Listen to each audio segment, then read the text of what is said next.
कमाल! इतका कमाल प्लॅनिंग करू शकतोस तू? बस काय. Happy anniversary. Happy anniversary. एका सिक्रेट ठिकाणी घेऊन जातो असं म्हणालास आणि ऑफिसमधून परत मला घरीच यायला सांगितलंस. मला आधी काही कळेना. मला ना थोडीशी शंका आली होती. पण हे इतकं सगळं प्लॅन करशील असं नव्हतं वाटलं हं मला. चला, आता हे सगळं पटकन संपूया आणि शहर शांत झालं ना की भटकायला बाहेर पडू. डन. ग्लास दे ना. हं. हं. साकेत, मला खरं सांग, हे सगळं तू केलंस? म्हणजे म्हणजे पास्ता जरा माझ्याकडून बिघडला. म्हणजे जरा जास्तच शिजला. इतका जास्त शिजला की तो पास्ता कमी आणि पिठलं जास्त वाटत होतं, म्हणून तेवढं फक्त बाहेरून ऑर्डर केलंय. बाकी सगळं मी केले, इन्क्लुडिंग हा छोटासा केक. मला वाटलंच होतं माझ्याकडून जर काही गोष्टी जर बिघडल्या तर फॉलबॅकसाठी काही ऑप्शन्स असायला हवेत ना. चिअर्स. Cheers. साकेत, वहिनीचा मेसेज आलाय. सानिकाचा व्हिडिओ बघ ना. Happy anniversary. ओ ओ माझं गोड बाळते. माझ्यासाठी एखादा फ्लाइंग किस तर पाठव नाही. साकेत, तो अजून डाउनलोड नाही झालाय. व्हिडिओ डाउनलोड झाला की दाखवते तुला. 2 वर्षाची झाली ना सानिका. हो ना. आणि आता हे लगेच पुढच्या वर्षी दुसरं बाळ प्लॅन करणार आहे. मग करायलाच पाहिजे. वहिनी गेल्या महिन्यात 34 वर्षांची झाली ना. खरं तर त्यांनी लवकरच करायला हवं होतं सगळंच. सगळंच. हो. You know. हम्म. साकेत, हम्म. तुला कधी असं वाटतं का रे की आपलं सगळं लेटच चाललंय? वाटतंय ना. उशिरा उठल्यानंतर वाटतं कधीतरी. अरे, एखाद्या दिवसाबद्दल नाही बोलत आहे मी, आयुष्याचं म्हणतीये. म्हणजे मला असं वाटतं की माझं सगळं 3 वर्ष मी लेट जगतीये. 3 वर्ष? अगं 3 दिवस तरी म्हण. फार फार तर एक आठवडा. 3 वर्ष काय. हो ना. मला असं वाटतं की सगळं 3 वर्ष आधी काढायला हवं होतं. मला एक्झॅक्टली माहिती आहे माझी कुठली 3 वर्ष वाया गेली आहेत. हा. लग्नाआधीची का लग्नानंतरची 3 वर्ष? लग्न आधीची वेड्या. हुश. मला वाटलं आज अॅनिव्हर्सरीच्या दिवशी काही भलतंच कन्फेशन ऐकावं लागतं काय. माझ्या मैत्रिणींनी मला फॅशन डिझायनिंगचा कोर्स करण्यासाठी फोर्स केला ना, आणि मी तो केला. 3 वर्षांचा कोर्स हे माझं मेजर चुकलं. इतका वेळ मी त्याच्यात वाया घालवला देव जाणे. नाहीतर आता एव्हा ना इकडे अजून एक खुर्ची असती आणि त्यात गोडसं बाळ असतं. काय झालं? काय नाही, जरा तुझ्या ट्रेनने जरा अचानक ट्रॅक बदलला ना, त्यामुळं. नाही, ठीक आहे. म्हणजे मी सहजच बोलले, असं काही सिरियसली घेऊ नका. हां, पण आपल्या प्लॅनिंगचं काय? मी केलाय ना प्लॅन. इथून थेट करिश्मा चौकात जायचं, तिथून कोल्ड कॉफी उचलायची, मग लकडी पूल, एक छोटासा वॉक आणि तिथून. अरे नाही नाही, मी बाळाच्या प्लॅनिंग बद्दल बोलतीये. तुला आता बोलायचंय?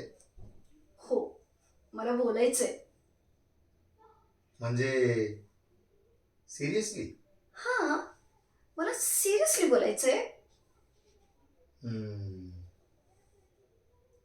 ऑन अ सिरियस नोट, मला नको वाटतंय आता मूल. हां, आत्ता आत्ता नको म्हणजे? आत्ता नको तर मग कधी साकेत? मी ऑलरेडी 30 वर्षांची आहे. आपल्या लग्नाला 3 वर्ष झाली आहे. आणि तू किती थांबायचं अजून? अगं, काय? बोल ना. म्हणजे आपल्या हातातून वेळ निघून चाललाय म्हणून बाळ प्लॅन करणं हे मला नको वाटतंय. आणि 30 ठीक आहे, 35व्या वर्षी सुद्धा लोक बाळ प्लॅन करतातच ना. 35? साकेत, 35शीत आपण बाळ प्लॅन केलं तर ते धावायला पळायला लागेल ना, तेव्हा आपण 40शीचे झालेले असू. तू आता बघतोस ना, सानिकाच्या मागे दादा वहिनींची किती धावपळ होते ते. अरे, त्या मुलाच्या एनर्जीला मॅच करायला वय नको का आपलं? 35शीत बाळ प्लॅन केलं ना तर त्या बाळाच्या लग्नाची वेळ येईल तेव्हा आपण 60 क्रॉस केलेली असेल. आपल्या नातवंडांना खेळवता येईल असं वय तरी पाहिजे ना आपलं. आणि मुलगी झाली तर सगळ्यात मुलगी झाली तर तिचं बाळणपण पण असेल आपल्याकडे. काय अगं अगं केवढं पुढचं बोलतेस तू. मला ना आज पहिल्यांदा अशी एक शंका आली की काय उगाच माझ्याबरोबर लग्न केलं? आता तू तू तू खरंच खरंच फार पुढचं आणि टोकाचं बोलतेस ग. तू तू खरंच खरंच फार पुढचं आणि टोकाचं बोलतेस ग डायरेक्ट. मला असं म्हणायचं होतं की आज पहिल्यांदा मला अशी शंका आली की ही गोष्ट आहे की यावर कदाचित आपलं जुळणार नाही. कॉफी करू? साकेत, तुला नकोच आहे ना बाळ?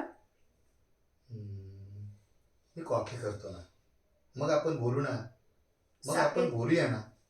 साकेत तसं असेल ना, आय मीन तसं असेल तर खरंच आपण दोघे जण खूप वेगवेगळ्या नोट्सवरती विचार करतो या सगळ्याचाच. तुला जर मूल नको होतं तर तू लग्नाच्या आधी का नाही सांगितलंस? अगं ए प्लीज तू रडू नकोस. अगं मी म्हणजे आपण पहिल्यांदा असं सिरियसली बोलत होतो म्हणून मी टिश्यू पेपर पण नाहीये इकडे. हा हा हा हा हा हा घे हा घे. मी मगाशी म्हटलो नाही का तुला. तू तू खूप टोकाचा विचार करते सगळं.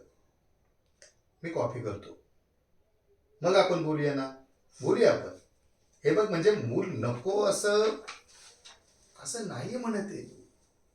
पण पण मूल हवंय असं नाही वाटत आहे मला. अजून थोडं कन्फ्युजन बोललास ना तर खूप बरं वाटेल. मी कॉफी करतो. आलो परत. तुला लहानपणी बाळं कशी होतात बाळं कशी होत असतील असं वाटायचं? म्हणजे म्हणजे आपण लहान असताना जेव्हा इतरांना बाळ होत असतील तेव्हा ती कुठून येतात असं वाटायचं? ओ तसं मला वाटायचं की लग्नात नवरा नवरीच्या डोक्यावरती ज्या अक्षता पडतात ना त्याच्यामुळेच त्यांना बाळ होत. मग मी कधीही कच्चा तांदूळ खायचे नाही. मला तर वाटायचं की लग्नात भटजी मंत्र म्हणतात ना तेव्हा पोटात तयार होतं बाळ. मला बाळ नको असं नाहीये. इनफॅक्ट मला तर असं वाटायचं की लग्नानंतर वर्षभराने आपण लगेच प्लॅन करावं. पण आता आय डोंट नो एक्झॅक्टली मला नक्की काय वाटतंय.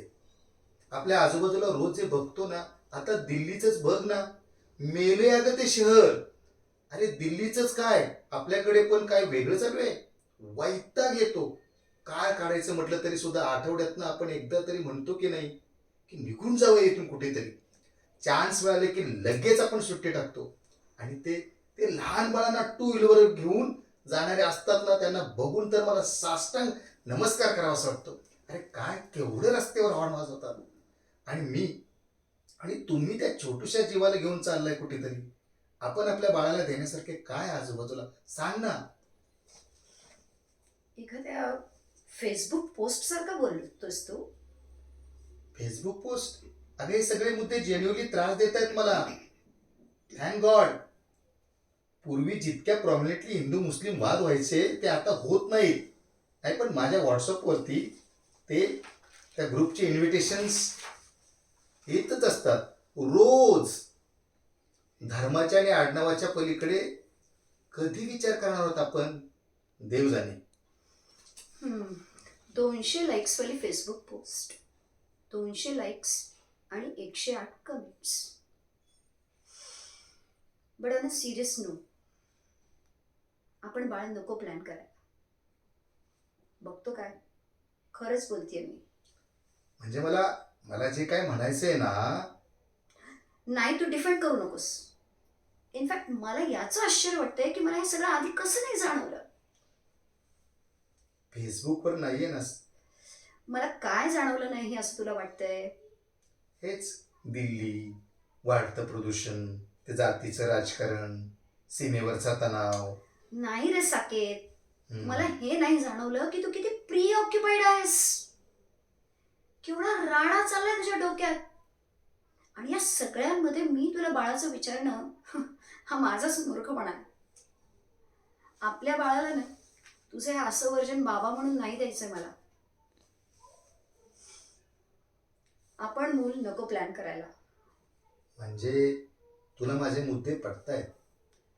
पटतायत ना? पटणारच आहेत. दिल्लीची वाट लागली आहे हे कोणालाही पटेल. प्रदूषण वाढलंय हेही कोणालाही पटेल. मला हे पटत नाहीये साकेत की तू हे सगळं आपल्या आयुष्यात इतकं आत आणतोस. अगं कारण दररोजच्या जगण्याचा प्रश्न आहे हा. हा म्हणजे बनत चाललाय. कारण तू तो बनवतोयस. ओके ओके, हं. तुझे जे मित्र तुला ग्रुप इन्व्हिटेशन पाठवतात तू त्यांना ब्लॉक का करत नाहीस? Forget block. तू त्यांना हिमतीने हे का नाही सांगत की मला इन्व्हिटेशन पाठवू नका, मला यात काडीचाही रस नाही? ऑफिसला जाताना कलिग्स बरोबर कार पुलिंग करतो ना आपण, का तू तुझी कार घेऊन जातोस आणि मी माझी कार घेऊन जाते? आपल्याला जमेल तसं जमेल तिथे करतोच आपण साकेत. मान्य आहे मला, अरे मान्य आहे मला खारीचा वाटा आहे. पण तू हे जे चिंता करतो विश्वास हा झोन घेतलायस ना, त्याने एक फेसबुक पोस्ट लिहिण्यापलीकडे काहीही घडणार नाहीये. आणि तुला जर एवढंच वाटत असेल ना तर सोडून दे सगळं आणि फुल टाइम सोशल वर्क करूया आपण. जमणार आहे तुला? करायचंय ते?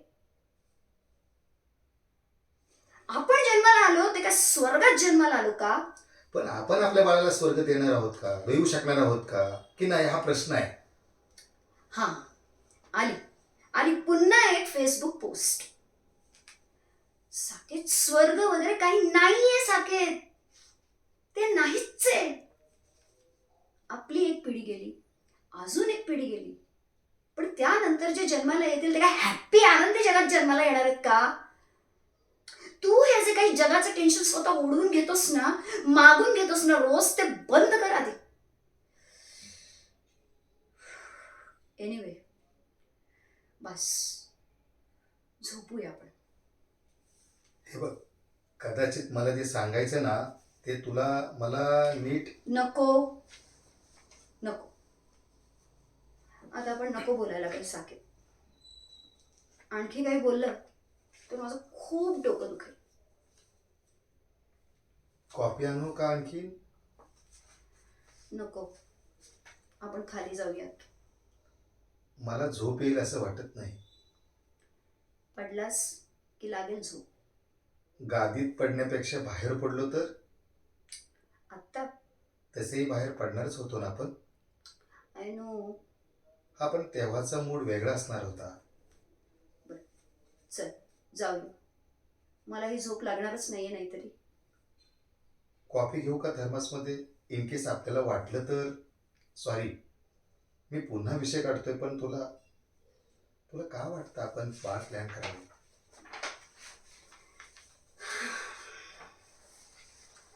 पहिलं कारण खूपच स्वार्थी आहे. मी 8वीत असल्यापासून महिन्याचे 4 दिवस जे काही सहन करते तसं काय व्हायला हवं ना. बाळाला जन्म देणं मला जगातला सगळ्यात मोठं सायन्स वाटतं आणि मला ते अनुभवायचंय. एक जीव आपल्या आत वाढणं, आकार घेणं, मग आपल्यातून बाहेर पडणं आणि या जगात वावरणं. काय कमाल गोष्ट आहे ना ही.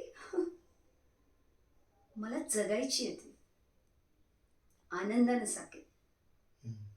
तू म्हणतोस तितकं सगळं काही सॅड नाही रे. म्हणजे आपण काही कधी कुठल्या गोष्टीचा आनंद घेतच नाही का? हा, म्हणजे कामाच्या नादात अनेक वेळा छोट्या छोट्या गोष्टींचा आनंद घ्यायचा आपण विसरून जातो. मान्य आहे मला, पण मला वाटतं म्हणूनच देवाने ही रचना केली आहे. आपण मोठे होत असतानाच्या लहान लहान गोष्टींचा आनंद घ्यायला आपण विसरलो ना, तर सगळा आनंद हे बाळ आपल्याला आयुष्यात घेऊन येतं परत एकदा. एखाद्या लहान मुलाला टेकडीवर गेल्यानंतर जितका आणि जेवढा आनंद होतो तेवढा तुला कधी झालाय? म्हणजे तुला छान वाटत असेल, पण तू त्याचा आनंद घेतलायस? तू विचारत होतास ना आपल्या बाळाला द्यायला काय आहे या जगात? मला हे द्यायचंय त्याला. मला त्याला गोष्टींमधला आनंद घ्यायला शिकवायचंय. मला त्याला टेकडीवरती घेऊन जायचंय, तिकडचा वारा द्यायचाय, त्याला समुद्र दाखवायचाय, बर्फाचे मोठे डोंगर दाखवायचे, त्याला गाण्यावर नाचायला शिकवायचंय, त्याला खाण्याच्या चवी द्यायच्या. थंडीत नाही का आपल्या तोंडातून वाफा निघतात, त्याची गंमत मला त्याला दाखवायची आहे. बेसिकली मला त्याला सगळ्या गोष्टींमधला आनंद घ्यायला शिकवायचंय. आणि त्याच्याबरोबर मला सुद्धा पुन्हा ते शिकायचंय. हम्म. ही फेसबुक पोस्ट नाही आहे का? असेल ना कदाचित. आणि थोडं जास्त रोमॅन्टिक नाही? पण जगाचं टेन्शन घेण्यापेक्षा हा रोमांस कधीही बरा. आणि तू टेन्शन घेऊ नकोस हं. म्हणजे तुला जोपर्यंत मनापासून नाही वाटत ना, तोपर्यंत नको करूया आपण बाळ प्लॅन. पण बोलूया आपण. बोलूया ना? काय करतोयस? काही नाही, मी माझ्या मित्रांना कळवतोय मला भलत्या सरत्या ग्रुपचे इन्व्हिटेशन्स पाठवू नका. कुठून तरी सुरुवात करायला पाहिजे ना. ऍक्च्युली साके, मला बाळ हवं याचं अजून एक कारण आहे. म्हणजे मला कळत नव्हतं की मी तुला कसं सांगू. सांग ना. मी ऑलरेडी प्रेग्नेंट आहे. काय? कसं? कधी? अगं ब्लॅक कॉपी चालते का प्रेग्नेन्सी मध्ये?